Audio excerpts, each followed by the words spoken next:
I am super excited to tell you guys about 5 sleepers that I absolutely love in the 2024 Dynasty rookie class. We're just over 100 days until the NFL draft. We're going to be bringing you some great Dynasty content, rookie content over the coming months. Do me a massive favor, go ahead and smash that like button. But the first sleeper that I am in love with right now, a guy who I think his stock could rise in the college football playoffs, that is Jalen McMillan, the Washington wide receiver, 6'1", 192 pounds, former 4-star recruit out of Fresno, California. I am a huge fan of his game. And if you watch film like us, let me just tell you guys, be careful what games you are watching of Jalen McMillan's. He has not been healthy for most of the 2023 season. The only 2 games where he is at full strength is week 1 this year for Washington, and then in the Pac-12 championship game against Oregon. Now, a couple guys were injured this year. Emeka Egbuka. Emeka decided to rest and get healthy and not put, some questionable film on tape. Meanwhile, Jalen kind of played through some injuries this year. So keep that in mind when you're watching his film. But when at full health, he is absolutely an impact player. My guy is a route running slot guru.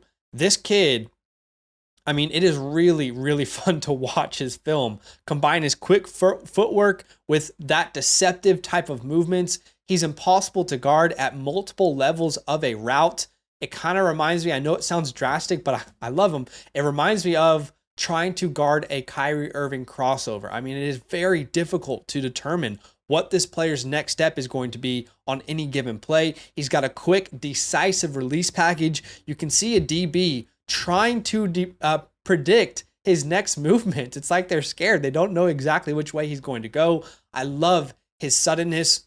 If you guys know me on this channel, you know I value short area quickness and suddenness over long run speed or anything like that for a wide receiver. And he has got great suddenness to his play, great tempo on his routes. He's a super versatile player as well. He did play primarily in the slot for Washington.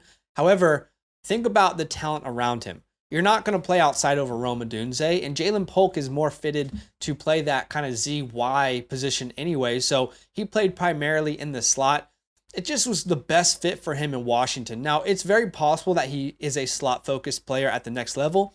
That doesn't scare me. I don't think that should scare any of us anymore. There are so many slot wide receivers that are dominating fantasy football at this point, but he is a super versatile player. The ways that Washington used him, man, it was all over the field.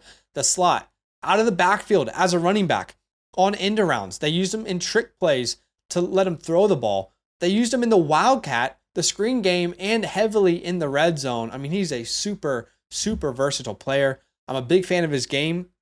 At the moment, he's projected to go 3rd or 4th round.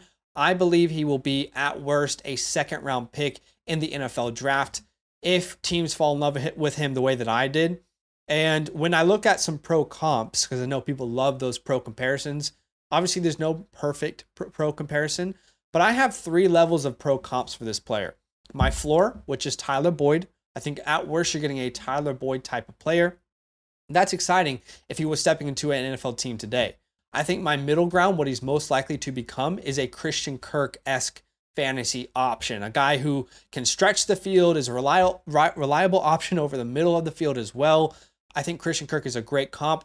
And his ceiling, his absolute tippy top ceiling would be a Keenan Allen type of player. I really think he has a foundation to become that type of route runner at the next level. So if you don't know Jalen McMillan yet, get to know the name. Make sure you're looking out for him in the college football playoffs.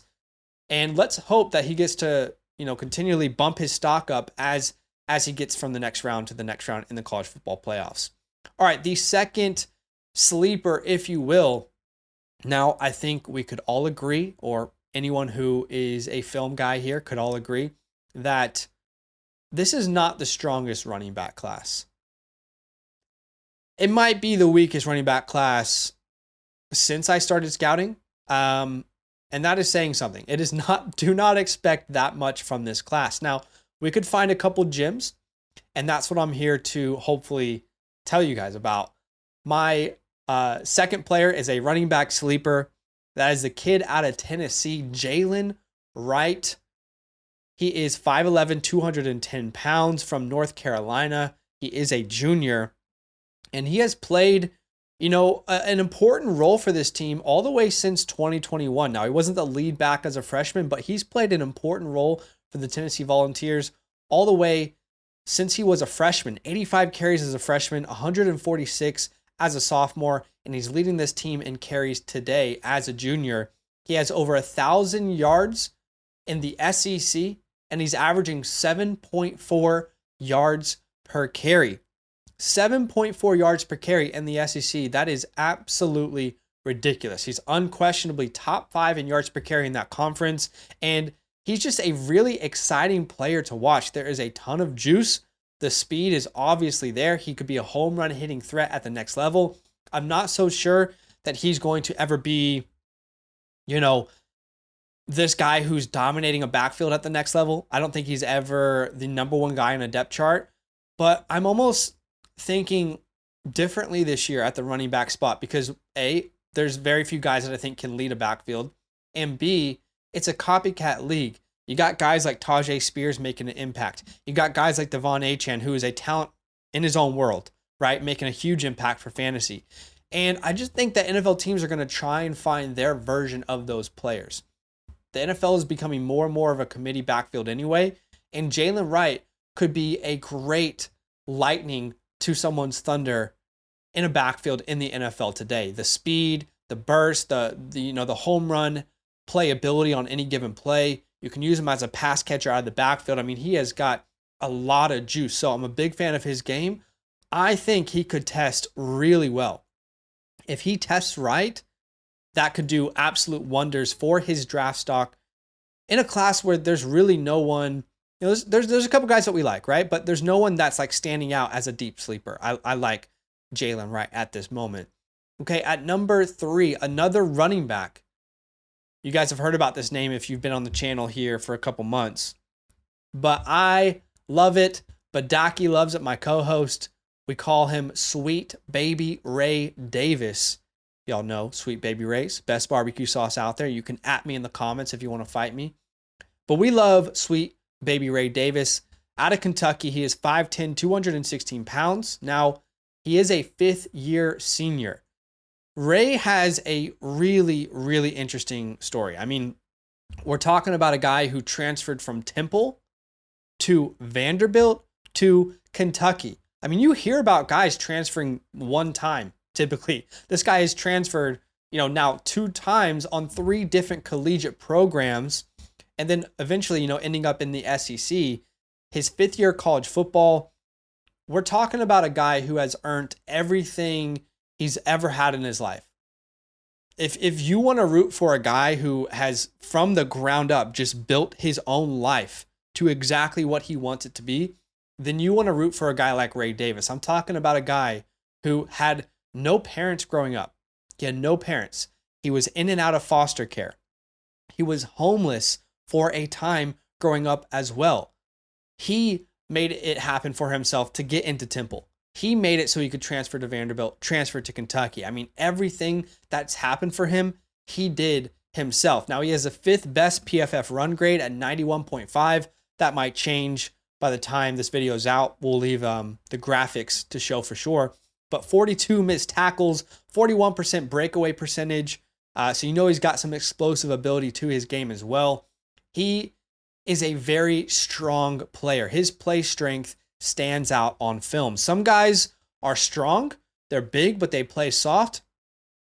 Ray Davis is not that player. He is a guy who has a decent frame, decent body, 216 pounds, but he plays up. He plays up to about 225. He really initiates contact to gain more yards, Kind of like, if you're going to call anyone a bulldog in this class, it feels like he's got that dog mentality, if you will, but he's got quick, decisive planning. Specifically, his feet gives him an ability to kind of make a man miss in front of him. Above average speed.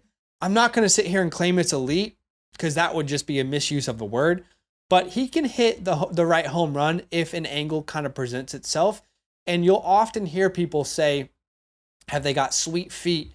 Well, Sweet Baby Ray Davis, he's got those sweet feet behind the line of scrimmage waiting for the right lane to open up behind the offensive line, manipulating defenders' movements to gain leverage, in those angles in the second level of a play. He's an exciting player to watch. Now, here are the concerns with Ray Davis. Again, fifth-year senior. He will be an older guy coming into the NFL.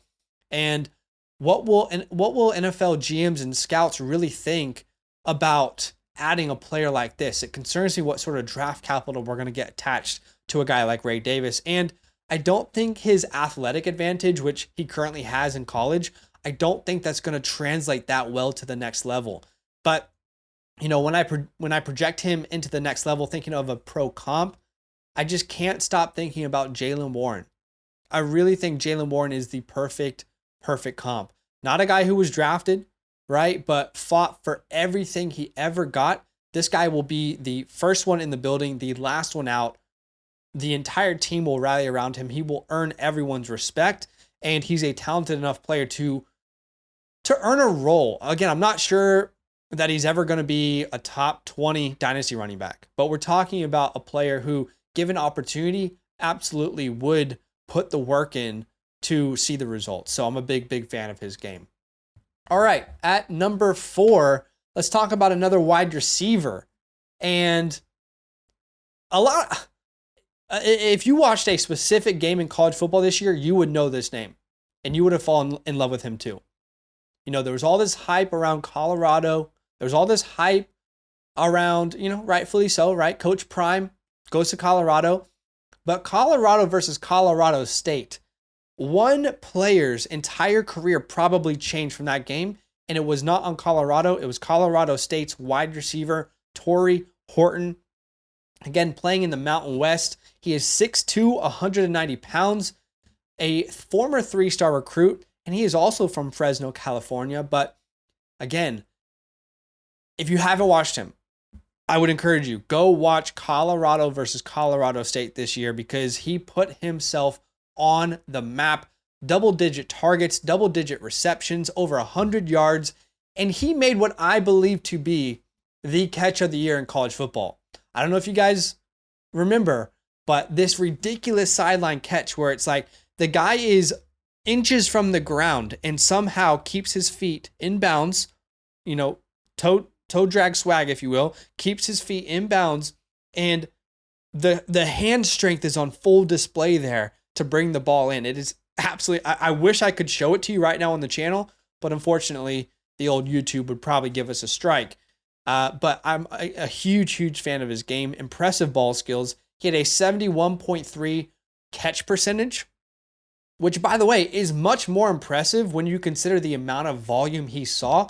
At the time of recording this, he had 122 targets.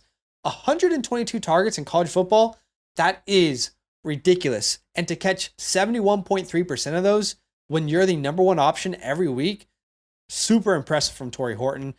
He is a guy that they relied upon, a guy that has a unique story, and some of the most reliable hands in this class. Now, the concerning part about Tory Horton is I feel like he is in the wrong class to stand out, because in 2024, you have got size, speed athletes at the wide receiver position for absolute days. But again, I think his ball skills absolutely stand out. He needs to improve his route tree. He needs to improve, his release package. It's not exactly refined at this moment, but I'm looking at a player who, he might not have the hands of this guy, but what Rashee Rice has done in Kansas City, I don't see why Tory Horton can't give someone similar type production at the next level. Again, he has better hands than Rashee Rice. Rashee Rice has a lot of drops this year, but he is an electric player after the catch. I think Rashee Rice could be a very, very good player, and the same with Tory Horton. He's probably a complimentary receiver, not a number one. He might be a 4th-round pick. We'll see what kind of happens with his stock as the offseason kind of continues on. And the 5th player that I'm going to tell you all about, and I'll be honest, we finish our scouting process, and we don't hear anyone else's opinion. We don't want it to really affect the way we view a player. And then after we're done, we'll listen to some content. We'll watch some people that we trust. And this name in particular, it just kept coming up from people that I trust. And it made me take a second look at him the people's champ, if you will, Devontae Walker, or Tez Walker, if you will, the transfer to North Carolina this year. He had some eligibility issues, the NCAA kind of just being a little bit overbearing, but eventually he was able to play for North Carolina and with Drake May. But we're talking about a 6'2", 200-pound wide receiver, 22 years old, a 4-star transfer recruit, and he's actually from Charlotte, North Carolina, and he got to play for the Tar Heels. But this is a down-the-field, big play threat, which actually lines up with his average depth of target, which is 19.1, fifth highest amongst all wide receivers with a minimum of 50 targets. So Drake May was targeting Tez down the field a lot, and it shows with the analytics. He has great long run speed, big, strong strides, kind of give him an edge with that category.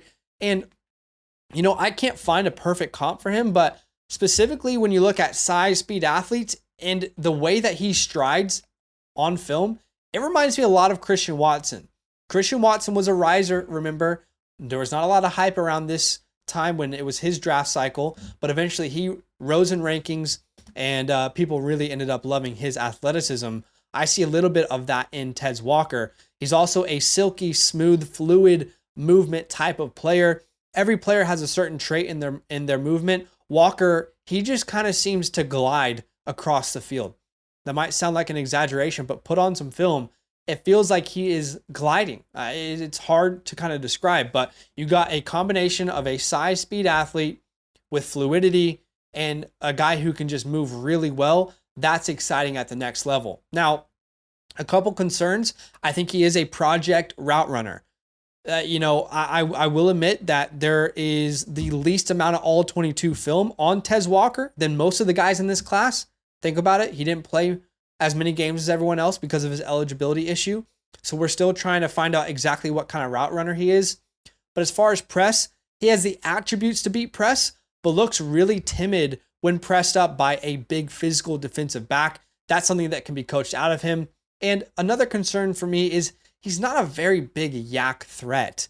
His speed is obvious after the catch, but I don't think he's going to be a yak specialist per se. I mean, just winning with athleticism and speed right now, but even in college, his yards after catch per reception this year was 2.6, which is 224th out of 233 wide receivers in college football with at least 50 targets. So I don't know that that's going to be a huge part of his game as soon as he enters the NFL. And funnily enough, that kind of combats the Christian Watson comparison. But if you think about it, Christian Watson hasn't really been used in simple ways. They're kind of forcing him to be this deep threat right now in Green Bay, which we all, I believe, would say, use him, get the ball in his hands in some more simple ways. Let him be an athlete after the catch. But when I look at pro comps, I see a Christian Watson, a Mike Williams type of player, but ultimately his floor is like Bryan Edwards. So we'll see what the NFL thinks about him, but I'm a big fan of his game.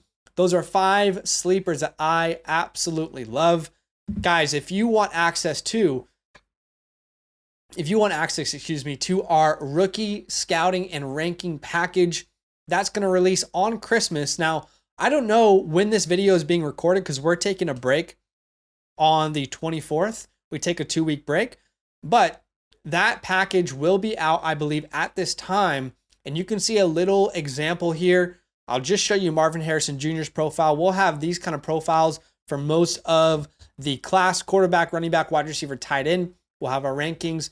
So it is a great, great package for you to go out and get access to if you are a big Dynasty player. Use our promo code LAND to sign up to the Flock Fantasy website. To gain access to this, you need to be on the Mother Flocker tier. And use our promo code so you get that 30% off. But that is it for today. Appreciate you guys. We'll see you in the next video very soon. All love. Now that those idiots are done talking, who needs some rankings? Hell yeah, I need some rankings. Then use promo code LAND, L-A-N-D, for 30% off any membership at flockfantasy.com. Oh. It's so easy. Even your grandma could scan that QR code right there.